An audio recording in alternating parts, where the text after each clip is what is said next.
他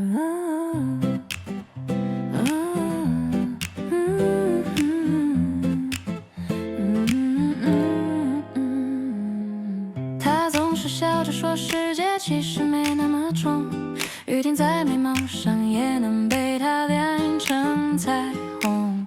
走在街角的人都记得他的背影温柔，像一盏灯把整座夜风吹亮了。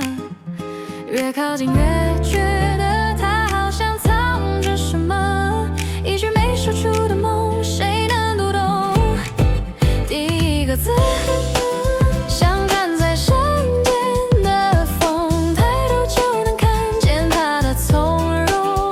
第二个字，他的眼里永远亮着光，像暗夜里有人举你开一盏灯。第三个字，像云层边沿染上的小红，只要他一出现，世界就被温柔填满。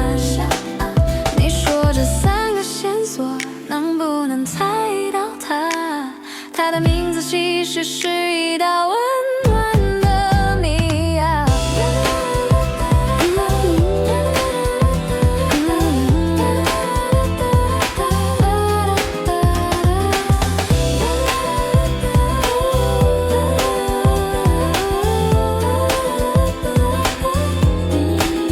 有些人来得近，却在心里住得很深。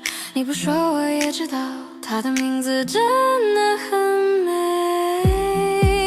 天上的风，眼里的光，天空的霞，每一个线索都指向他。如果你也遇见，你就会懂了哈，原来他的名字是这样被唱出来的。